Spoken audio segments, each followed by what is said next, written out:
This season of Razed Sports is brought to you in partnership with the Dominic Fouts Memorial Cancer Fund.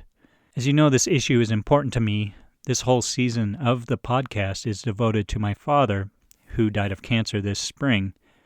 But even more so, Dominic Fouts, we called him Nick. He was my cousin. He died of cancer in 2012, and he was only 34 years old at the time. And shortly after, his sister Suzanne started this foundation in Nick's honor. We know the cost of cancer treatment can be quite a burden, and that's what the fund does. It helps people pay for their treatment. So I'd encourage you to please head on over to domfoutsfund.org, read about Nick's story, see everything that the fund does, and if you can, please give a donation. I'd really appreciate it. Thank you. And he's like, noon is the best time. There's no one out, and it's like 90 degrees outside, and it's the best time to run, because if you can run in the heat, you can run in anything. In April of 2020, my father, Tim Harkins, died of cancer. This is a tribute to him. Episode 5, Strength. Back in the spring, when Dad collapsed and ended up in the ER, and my siblings and I all rushed home to Spokane to be with Mom, things looked pretty dire. The cancer, which was spreading unchecked, was bad enough. The infection made things even worse. But Dad was a tough man, a determined man, a strong man, and he rallied to the point where he was able to come home, to have his hospice care in his own house with all of us there. I'm not sure many people would have been able to come back from that like Dad did. I'd imagine even fewer would have been able to give us an entire week together, a week that was so precious to all of us. Recently, Mom said something to me about Dad. It was more of a general statement, but I think it applies specifically to that week. She said, the more something meant to him, the more determined he was to go for it. I think Dad was determined to buy as much time with us as he could that week. And he applied all of his strength, mentally and physically, to go for it. And when you examine his history and how he continuously challenged himself in life and in sports, this is not surprising at all.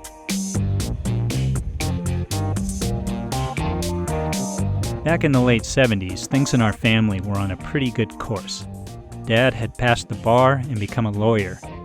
Paul arrived in 1978, joining myself, Allison, and Katie, and Bridget was born 2 years later to complete our family. But Mom and Dad were never ones to settle. And amidst all of this, there was something that they wanted to improve on, their health. At the time, Dad and Mom were both smokers, and they wanted to quit. But for Dad, it was more than just quitting smoking. Mom says he wanted to really get healthy. Coincidentally, it was also around this time that America was being swept by a cultural phenomenon, the jogging craze. Some say that the start of this was Frank Shorter's gold medal in the marathon at the 1972 Olympics. Others point to Bill Bowerman's Oregon track program, Steve Prefontaine, and a little startup called Nike. But for the residents of Spokane, this craze quickly became all about Bloomsday. More than 36,000 runners, joggers, and walkers are already signed up to take on the 12K run. Bloomsday is a 12-kilometer road race. It was created in 1977 by Don Cardong, a world-class runner and Spokane resident. Cardong finished fourth in the marathon in the 1976 Olympics, missing the bronze medal by only 3 seconds. He thought it would be great if the city held a road race to promote fitness and to kick off Spokane's Lilac Festival. This event, the Bloomsday Race, became a huge deal. The size of the race grew dramatically each year, turning this community run into a full-blown Spokane tradition. In this environment, Dad couldn't help but get into running, and as Mom said, he really went for it. He got all of us into it as well. I think we all ran Bloomsday multiple times, and at least once with Dad. It was sort of a tradition for him to stay with us the whole way. Then, as soon as we could see the finish line, we'd take off and sprint to try to beat him, which he would let us do. But for Dad, running was also a serious endeavor, and he got it into his head that he wanted to go bigger than Bloomsday. He had his sights set on another race just across the Idaho border, the Coeur d'Alene Marathon. His first attempt at the 26.2-mile distance would be May 24th, 1980. More on the significance of that date in a moment. Dad, who had never run track in high school, was training like a serious competitor, running with a group of guys who were real runners, not just recreational types. These included Steve Jones, a Spokanite who ran at Stanford. It also occasionally included one of Jones' college teammates, the former Olympian and founder of Bloomsday, Don Cardong. These were the kind of guys Dad was training with, and according to Mom, they had him in perfect shape. She said at this time he weighed about 175, which for him was pretty svelte. Dad would run with this group on his lunch breaks, then return to the office, shower, and get back to work. He'd put in even more time on weekends, often going 10 to 15 miles. Mom says he got up to 20 miles on some runs, though not often. He'd learned from these hardcore guys that if you could do 15, you could do a marathon. So Dad was primed for the Coeur d'Alene Marathon, ready to go, best shape of his life, confident. And then, 6 days before the race, on May 18th, 1980, we've got an eruption down here. Now we got a big slide coming off. Mount St. Helens exploded. A Sunday morning, 8:32, the largest landslide ever recorded, blasted out at 130 miles per hour. A column rose 80,000 feet into the atmosphere. It would drift east for days, dropping ash in 11 states and Canada. The eruption was massive, sending huge plumes of ash up into the atmosphere. This ash, which would eventually circle the globe, hit eastern Washington and northern Idaho pretty hard, and because officials were uncertain what kind of health risks the ash might carry, they canceled the race.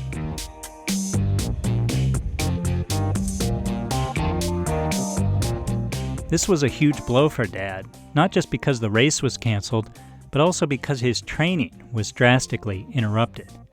Outdoor exercise in Spokane was discouraged, so Dad took to running stairs inside his office building. This was great training, but going down the stairs was hard on his knees, and it would lead to some issues. Remember that Dad was bow-legged, and his legs were strong and muscled. He didn't really have the typical body type you think of when you think of long-distance runners. And this pounding, going down the stairs, it really wreaked havoc on his knees, causing him a lot of pain. He got orthotics to help, though you have to wonder how much it helped to train so hard with a piece of plastic inside your shoe. The other thing was Dad would try to make his shoes last.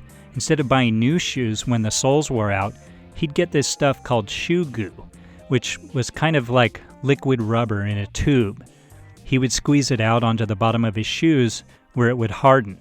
He'd coat the bottom of his shoes with this stuff in order to preserve the sole. Here's my sister Katie, a runner herself. He would wear running shoes, and I don't even know if they were good running shoes because, running shoes get better year after year. If you flipped over his running shoes, they were just, it was like, just a tributary system of shoe goo running through the bottom of it. Because it was, he would just glue them back together. Because he wore them to the point where they just, I guess, cracked. I don't think I've ever worn a pair of running shoes to the point where they cracked. Which makes you wonder, if he got to the point where his shoe was cracked and needed shoe goo, was there any tread left on the shoe? So, running stairs, wearing orthotics, liberal use of shoe goo, none of this seemed to be a good recipe for long-term knee health. But Dad kept training, and eventually he got back outside, heading out into the heat of noontime for his runs. Allison remembers that. She always wondered why he did it. When I worked at his office here and there in the middle of summer, so he would always go run at lunchtime. And he's like, noon is the best time. There's no one out, and it's like 90 degrees outside, and it's the best time to run because if you can run in the heat, you can run in anything. And he'd go back and shower in his office. But I know I went with him once to run in the middle of the day. And I was just like, why are you going in this heat? And he thought it made you tougher. He used to make fun of me because I run with a water pack on, and he's like, you don't need water when you're running. And also, he said I was a baby because I run in the gyms in the summertime because it's too hot. And, like, you need to get used to running outside, and I swear once you do, you'll like it way more because your joints are oiled up. But I have a feeling that's because his knees were bad. So he needed those joints oiled up. By the time 1990 rolled around, Dad felt like he was ready for another shot at the Coeur d'Alene Marathon. By this time, he was 42 years old and not quite in the same kind of shape he had been a decade earlier. This time around, he trained with his friend Nick Lopez, a solid runner in his own right. Allison and Mom remembered waiting for Dad at the finish line. They saw Nick Lopez come in and were growing anxious when Dad hadn't shown up yet. Allison started heading down the course to find him. It didn't take her long. He was going to make it, going to finish, but he was struggling and hurting. He had hit the wall. I ran like 200 feet with him or something, like 400, 500 feet. It was the very end as he's going to the finish line. Okay, let me go out and cheer him on to the very end. But Dad was having none of it. You know, I wasn't being super loud and obnoxious, but I was all cheery, and I'm like, oh, yeah, go, Daddy, we got this. You know, I'll run with you. And he's just like, shut up. Don't talk to me. So I thought, oh, well, now I guess I will be quiet. So I kind of stopped and let him finish, you know. I didn't go through the finish line with him. I just was trying to cheer him on a little bit. But, yeah, I know he was exhausted, but he did it.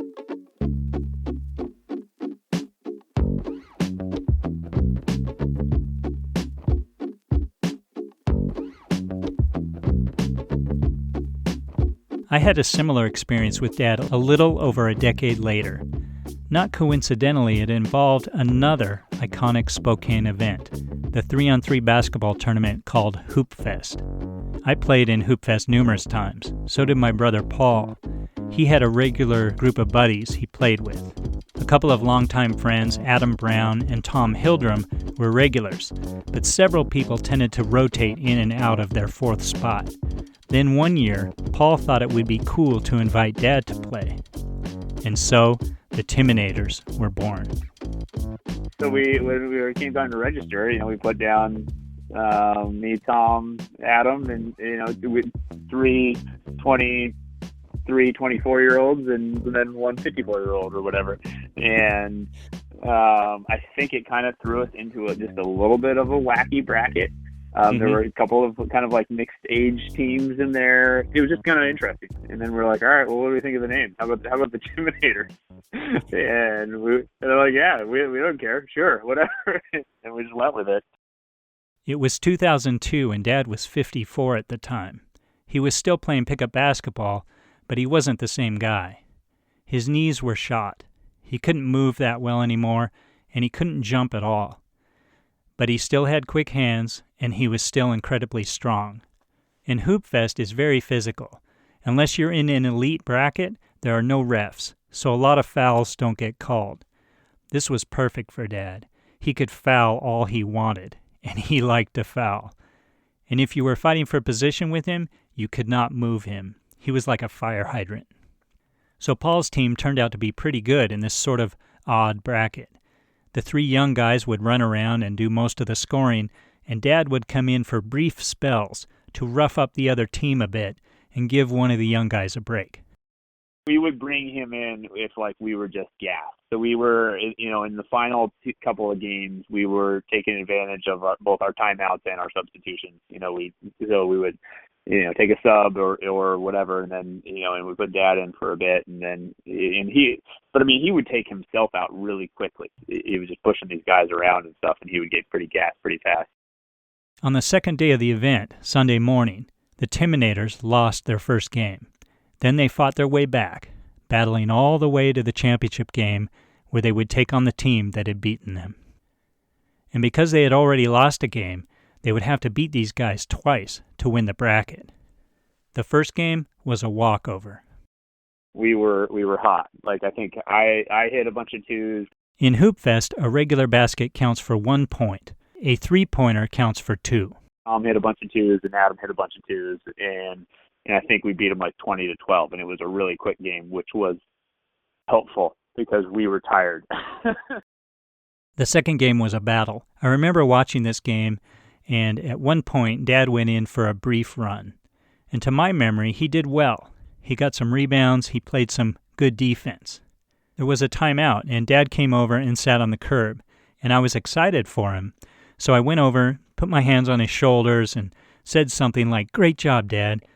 And he shrugged me off, and he said, "Air, I need air." It was like the story with Allison all over again. He was fighting, and he was focused on the battle. He didn't have any time for or interest in cheerleading. Shut up, leave me alone, I need air. Regardless, it was a great game, and it came down to the end. Paul won it by banking in a 2-pointer from the top of the key. Felt good coming off. I didn't expect it to fully bank, but it was a very, very solid use of the soft Hoop Fest backboard. And the guy just kind of looked at it, and I just go, "I'll take it." And I was like hands on knees. I was dead. I couldn't do much more after that. Except go home and get a beer. The winning bracket for the Timinators, a gift from Paul, is framed and hangs on the wall at Mom and Dad's house.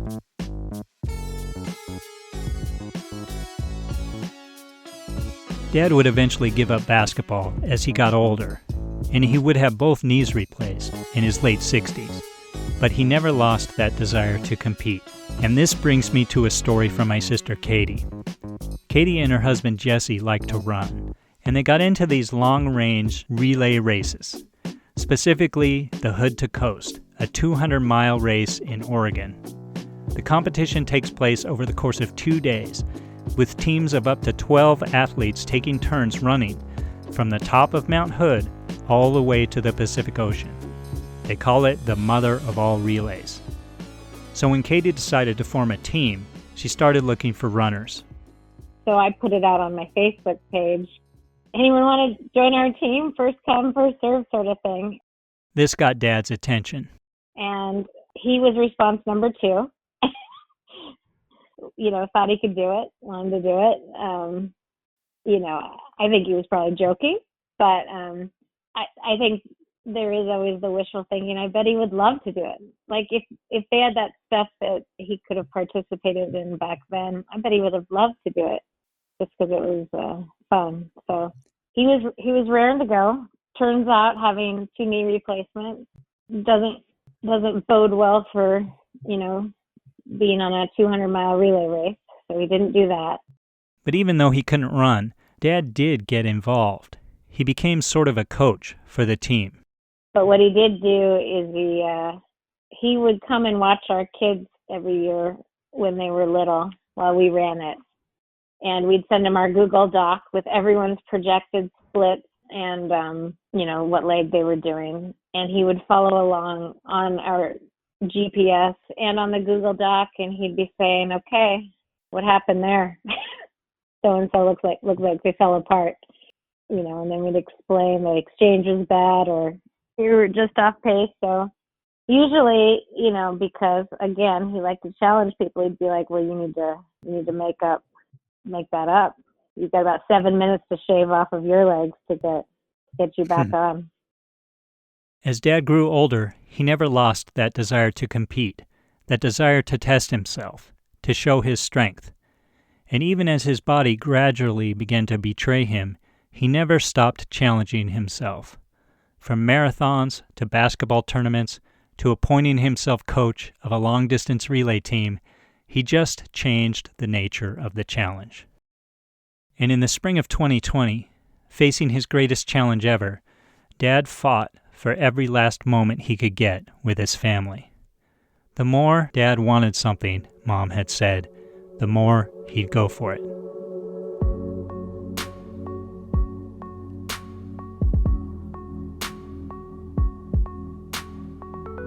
The night of April 13th, almost a week after Dad had come home from the hospital, things started to take a turn. His temperature was running hot, his pulse was running fast, and his oxygen levels were running low. All were sitting on the edge of dangerous territory. My shift with Dad that night ended at 11 p.m., and I handed off to Paul. I told him that Dad's breathing sounded different, like he was struggling more than usual, and I said to wake me up for any reason. Then I went to my room and pretended to rest. It wasn't long before Paul texted me. He asked me to go wake up his wife, Meg, who is a nurse.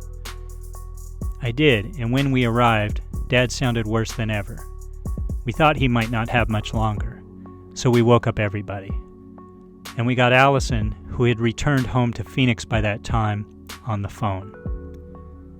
We were all there, together with Dad, when his strength finally gave out. Dad had fought back from septic shock and a trip to the ICU. He managed to avoid COVID-19. And after he came home, he held off both the infection and cancer for an entire week. Here's Allison on what that week meant and the good fortune of Dad being able to come home. You wouldn't have been able to share this, remember the stories, and to see him smile, and to, take the selfies with him smiling, and to even Charlie, FaceTiming him, talking about who's going to win the Super Bowl, and Charlie's like, the Cardinals. And Dad just repeated a few times, yeah, we'll just see about that. We'll just see about that. And it was so funny. Charlie started laughing, and it's a good last memory to have instead of, 5 minutes alone when he's so medicated that he can't speak, like at the very end. We would have missed all of that. And Katie. When he came home, it was like good old Dad again. It almost made it harder to let him go because it didn't seem like there was anything wrong with him. I mean, obviously he was in pain, but he was just so mentally there then. It seemed unfair because, he did seem better. And Paul. I don't know if I feel guilty, but I feel like I miss a lot because of how far away I am, And, when he went into the hospital, I just knew that I'm like, this could be it. And it might not be, but it might, but it could very well be. And it was not even a question to me that I wanted to go and be there and cram as much in as I could, just see him, give him a hug, whatever. I'm glad that he was able to come home. And Bridget. I think it was, in a way, an amazing time, for all of us. I think we all bonded and grew a little closer. Yeah. But, I think it was a blessing that we were all able to be there. I think it was a blessing that he was able to come home, and he was there for a whole week. I'm just glad that I can't remember how they made that decision in the hospital to send him home, but I'm glad that we had that choice. Dad set an example of determination, grace, loyalty, humility for all of us to follow.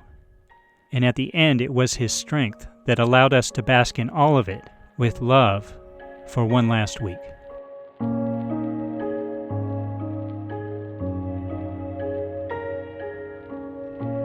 This episode was written and produced by me, Bob Harkins. Special thanks to my siblings and their spouses, Allison and Adam Lauritsen, Katie and Jesse Hancock, Paul and Meg Harkins, and Bridget Porter, and also to my mom for everything. I'd also like to thank Dad's brothers and sisters and their spouses for their love, support, and many, many stories. They are Kathleen and Dave Keeney, Vern and Kathleen Harkins, Mary and Joe Zavalia, Cecilia and Gary Shoemate, Joe and Lindsay Harkins, Shannon and Scott Greenberg, and Kelly and Judy Harkins. Also, a thank you to Dad's longtime friends Joe Staley, Dave Hughes, and Bill Leadham for contributing to this season, as well as countless other friends and relatives who have sent notes of love and encouragement along the way. The theme song for this season comes from Corbin Kites. Other music in this episode by Doug Maxwell, Diala, and Emmett Fenn. Bloomsday clip from KXLY, and Mount St. Helens clip from KGW. This season of Razed Sports comes to you in partnership with the Dominic Fouts Cancer Fund. For more information, go to domfoutsfund.org. Razed Sports is a proud member of the Story Hangar Podcast Network. And as we finish out this season of Razed Sports, I'd like to leave you with one last clip. It's of me in what I guess you could call my very first podcast. I'm about 3 years old at the time, and my co-host is my dad.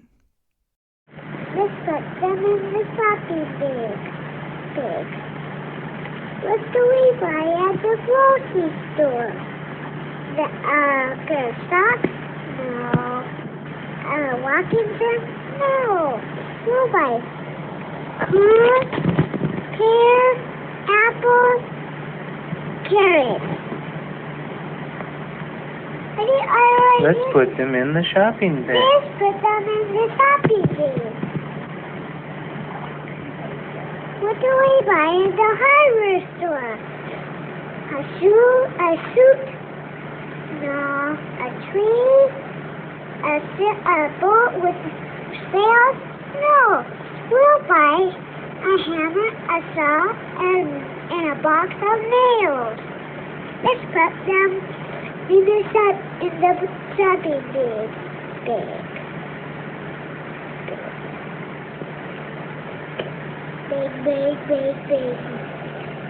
What do I buy in the bookstore? A bird? No. A flower seed? A clock?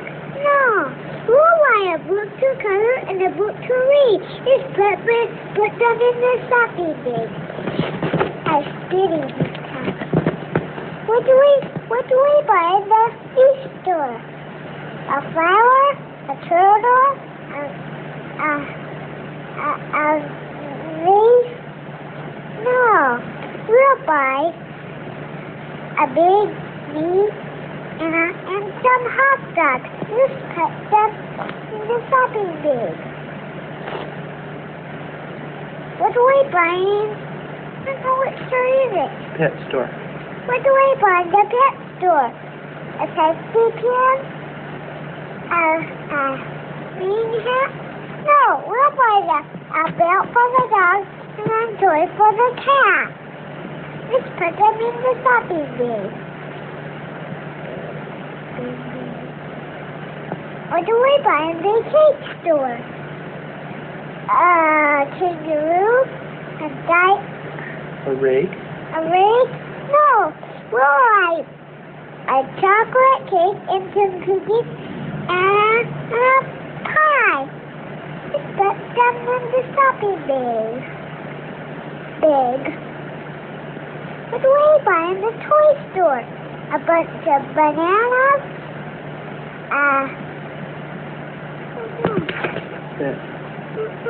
Coat? A coat? No. We'll buy a bouncing ball and a train and a boat. Let's put them in the shopping bag.